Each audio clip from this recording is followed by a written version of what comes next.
ট্রাম্পের নির্দেশে নাইজেরিয়ায় ভয়াবহ মার্কিন হামলা। ফ্লোরিডার মার আ লাগো থেকে সরাসরি নির্দেশ দিলেন ডোনাল্ড ট্রাম্প। কেন হঠাৎ আফ্রিকার মাটিতে প্রাণঘাতী অভিযানে নামল পেন্টাগন? ট্রাম্পের দাবি খ্রিস্টানদের রক্ষা করতেই এই আক্রমণ, কিন্তু নাইজেরিয়ার সরকার বলছে ভিন্ন কথা। তবে কি আফ্রিকায় বড় কোনো যুদ্ধের নতুন ফ্রন্ট খুলছেন ট্রাম্প? বিস্তারিত জানবো আজকের বিশেষ প্রতিবেদনে।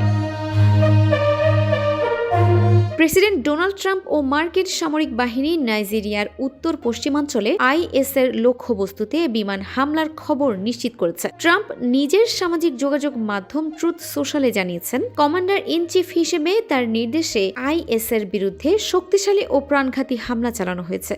ট্রাম্পের দাবি, এই সন্ত্রাসীরা নিরীহ খ্রিস্টানদের লক্ষ্য করে এমন ভয়াবহ হত্যাযজ্ঞ চালাচ্ছিল যা কয়েক শতাব্দীতেও দেখা যায়নি। মার্কিন আফ্রিকা কমান্ডো বা আফ্রিকম জানিয়েছে, নাইজেরিয়ার কর্তৃপক্ষের সঙ্গে সমন্বয়ের মাধ্যমেই এই নির্ভুল হামলা চালানো হয়েছে, যদিও পরে তারা সেই পোস্টটি সোশ্যাল মিডিয়া থেকে সরিয়ে নেয়। রয়টার্সের তথ্য মতে গত নভেম্বর থেকে নাইজেরিয়ার বিস্তীর্ণ এলাকায় নজরদারি ও গোয়েন্দা তথ্য সংগ্রহের কাজ করছিল যুক্তরাষ্ট্র। প্রতিরক্ষা মন্ত্রী পিট হেগসেথ এই হামলার পর নাইজেরিয়ার সরকারকে ধন্যবাদ দিয়ে সামাজিক যোগাযোগ মাধ্যমে লিখেছেন, আরও আসছে যা বড় ধরনের সামরিক অভিযানের ইঙ্গিত দেয়।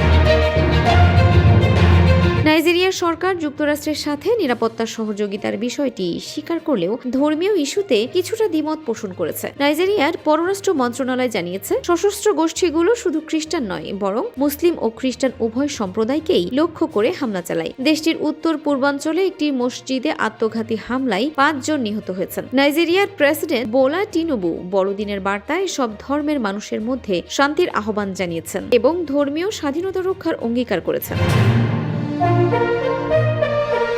এই হামলার প্রেক্ষাপট মূলত গত অক্টোবরেই তৈরি হয়েছিল। তখন ট্রাম্প হুঁশিয়ারি দিয়েছিলেন যে নাইজেরিয়ায় খ্রিস্টানদের ওপর সহিংসতা বন্ধ না হলে তিনি সামরিক হস্তক্ষেপ করবেন। সিরিয়ায় আইএসের ওপর বড় ধরনের হামলার মাত্র 1 সপ্তাহের মাথায় নাইজেরিয়ায় এই অভিযান ট্রাম্পের কঠোর সামরিক নীতিরই বহিঃপ্রকাশ। বর্তমানে প্রায় 15,000 মার্কিন সেনা আফ্রিকার এই অঞ্চলে বিভিন্ন গোয়েন্দা ও রণকৌশলগত কার্যক্রমে অংশ নিচ্ছে, যা এই অঞ্চলে কয়েক দশকের মধ্যে যুক্তরাষ্ট্রের সবচেয়ে বড় সামরিক সমাবেশ।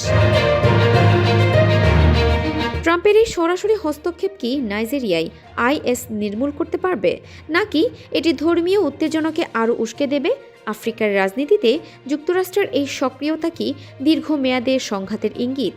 আপনার মূল্যবান মতামত কমেন্ট বক্সে জানান।